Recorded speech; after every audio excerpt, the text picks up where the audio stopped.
Masyarakat yang terdampak sangat banyak. Hampir di semua sektor tersebar di seluruh tanah air. PHK, kehilangan pekerjaan, kehilangan pendapatan, jumlah warga miskin juga akan semakin meningkat.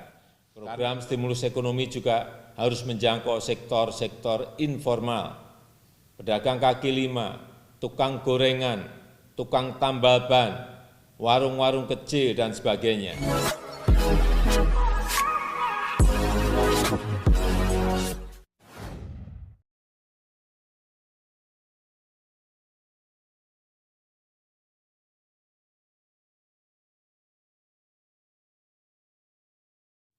Bismillahirrahmanirrahim.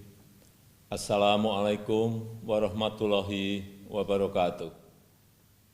Bapak Ibu hadirin undangan yang berbahagia.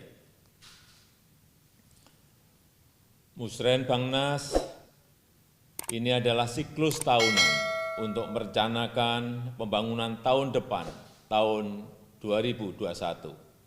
Karena itu perencanaan pembangunan tahun 2021 harus betul-betul adaptif dengan perkembangan situasi yang kita hadapi saat ini. Apa yang kita kerjakan tahun ini akan memberi fondasi bagi tahun yang akan datang. Tahun ini kita sudah melakukan penyesuaian target pembangunan. Kita lakukan realokasi dan refocusing belanja secara besar-besaran. Kita geser prioritas pada 3 hal, bidang kesehatan, jaring pengaman sosial bagi warga miskin, serta stimulus ekonomi agar pelaku usaha bisa bertahan dan mencegah terjadinya PHK. Kita butuh kecepatan untuk keselamatan seluruh rakyat Indonesia. Memang belum ada kepastian kapan ini akan berakhir. Setiap ahli memiliki hitungan-hitungan yang berbeda mengenai pandemi COVID. Beberapa negara maju yang awalnya menyatakan sudah recover, sudah pulih, justru mengalami gelombang yang kedua. Kita harus menyiapkan diri dengan berbagai skenario yang paling ringan, skenario sedang, dan skenario yang paling berat. Tapi saya meyakini, insya Allah dengan kedisiplinan, dengan kecepatan, dengan ketepatan langkah-langkah kita akan bisa melalui situasi yang berat ini. Dengan berbagai skenario itu, kita siapkan langkah-langkah mitigasi, baik mitigasi dampak kesehatan maupun mitigasi dampak ekonomi.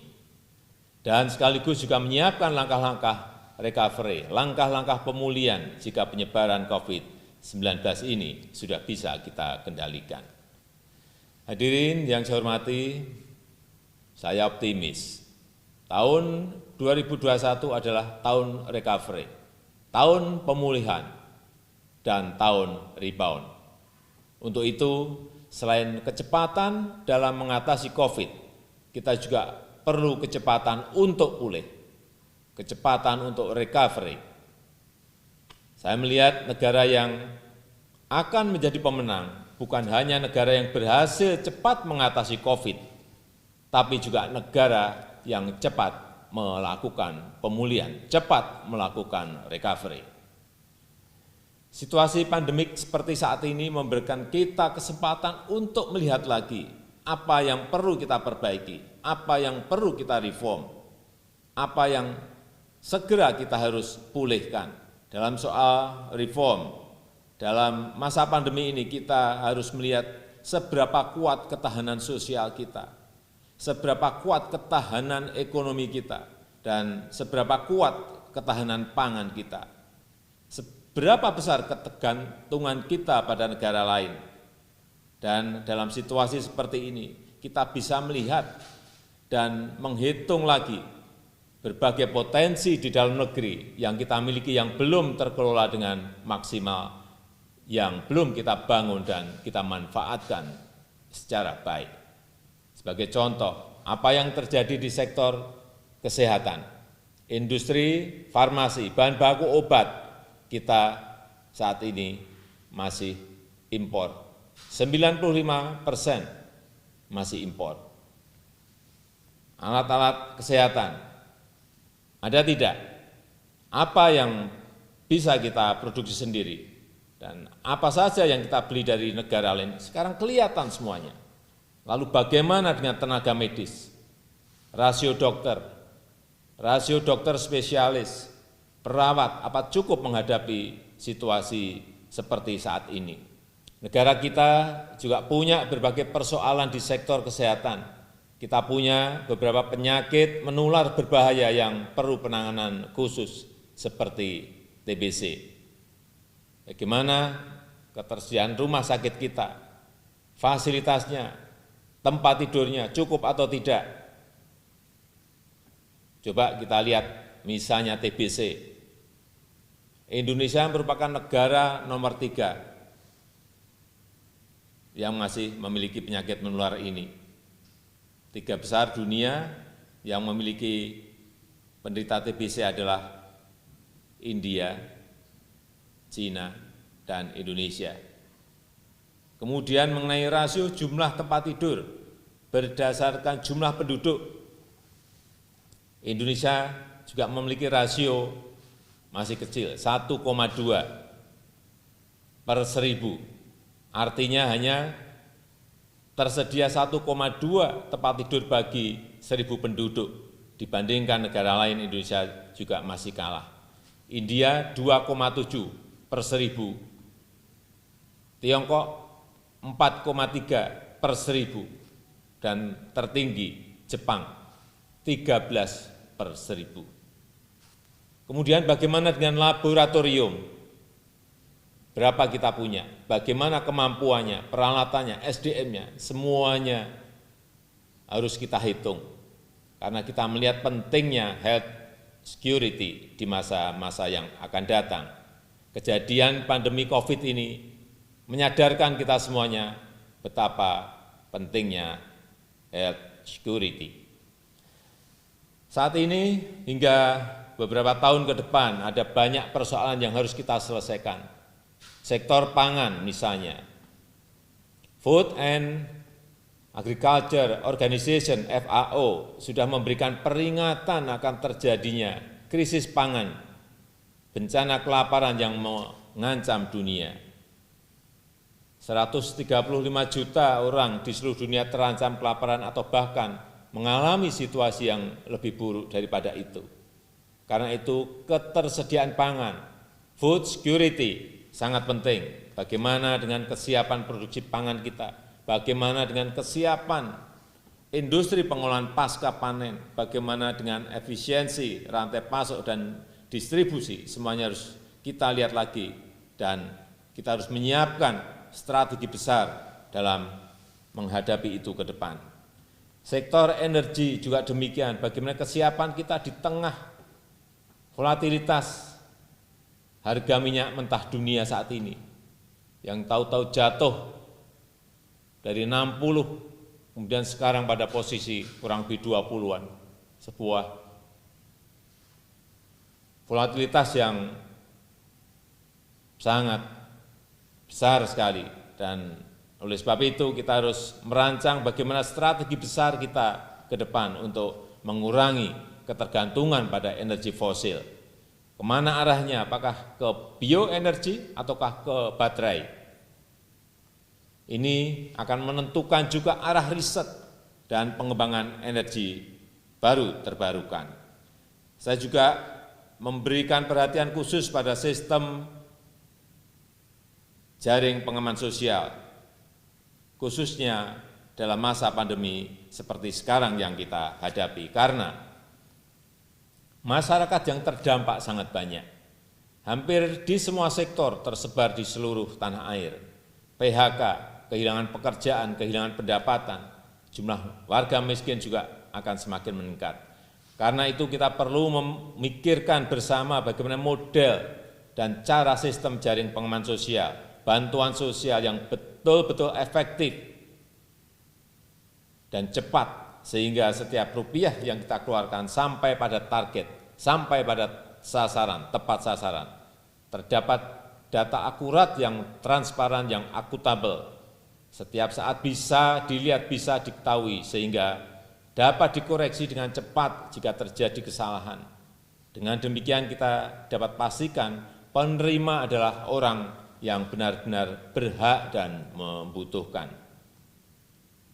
Hadirin sekalian yang saya hormati, selain momentum untuk reform, tahun 2021 adalah tahun recovery, tahun pemulihan ekonomi.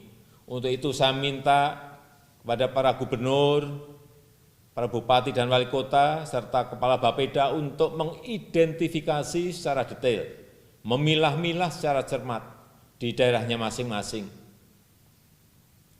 Sektor apa yang terkena dampak paling parah, sektor apa yang dampaknya sedang, dan sektor apa yang masih bisa bertahan dan justru bisa mengambil peluang yang ada.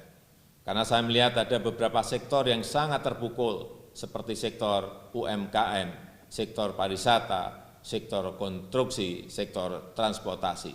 Namun ada juga yang masih bisa bertahan dan bahkan bisa bergerak memanfaatkan momentum ini. Misalnya sektor tekstil dan produk tekstil, sektor kimia, sektor farmasi, sektor alat kesehatan, sektor makanan dan minuman, serta sektor jasa telekomunikasi dan sektor jasa logistik.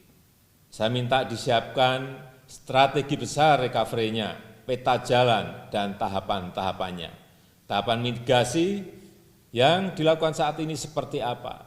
Apa sektor yang prioritas yang harus dibantu? Berapa lapangan kerja yang bisa diselamatkan? Setelah tahap mitigasi COVID selesai, kita masuk ke tahap recovery. Siapkan sektor apa yang bisa pulih cepat, yang bisa langsung rebound, mana yang pulihnya agak lambat, apa rencana intervensi kebijakan yang bisa dilakukan. Saat ini kita masih fokus pada tahap mitigasi.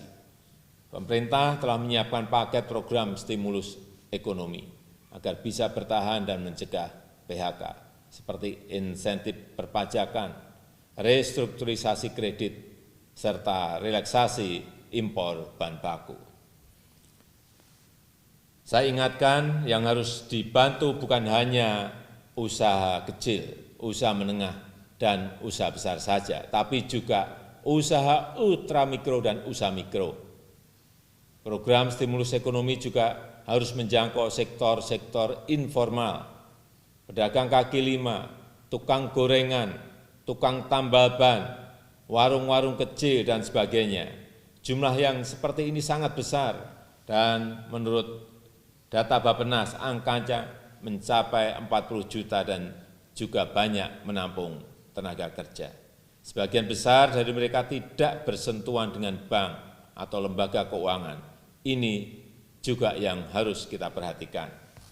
Saya minta para gubernur di setiap daerah merancang program yang sama untuk menambah, untuk memperkuat serta memperluas program stimulus ekonomi yang sudah disiapkan oleh pemerintah pusat. Saya hanya titip dalam menyiapkan program stimulus ekonomi di daerah, jalankan dengan skema yang jelas, yang transparan dan terukur. Sektor apa mendapatkan stimulus apa dan bisa menyelamatkan tenaga kerja berapa, semuanya harus dihitung. Jangan sampai hanya mau mendapatkan stimulus ekonomi tapi tetap melakukan PHK pada pekerjanya. Saya juga minta untuk diverifikasi dengan benar dan lakukan evaluasi kembali secara berkala terhadap efektivitas paket stimulus ekonomi yang sudah diberikan, sehingga betul-betul berdampak pada penyelamatan jutaan tenaga kerja yang bergantung hidupnya di sektor real. Hadirin yang saya hormati, kita sedang bekerja dalam kondisi tekanan yang luar biasa. Karena itu dibutuhkan sinergi yang kuat, kerjasama yang terjalin erat antara pemerintah pusat dan pemerintah daerah. Mulai dari pemerintah pusat dan pemerintah provinsi, pemerintah kabupaten dan kota, sampai pemerintah desa harus berjalan dalam satu visi, satu arah, satu kebijakan yang solid. Kalau ada masalah di lapangan, segera kita perbaiki, kita sempurnakan bersama-sama.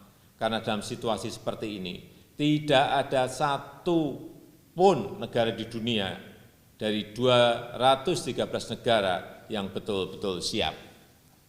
Saya meyakini dengan sinergi itu berbagai dampak dari pandemi global ini insya Allah dapat segera kita atasi.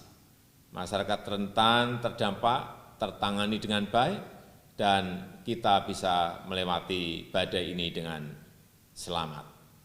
Saya rasa itu hal-hal penting yang ingin saya sampaikan pada kesempatan yang baik ini. Dan dengan mengucap Bismillahirrahmanirrahim, siang hari ini saya nyatakan dibuka musyawarah perencanaan pembangunan nasional Musrenbangnas tahun 2020. Terima kasih. Wassalamualaikum warahmatullahi wabarakatuh.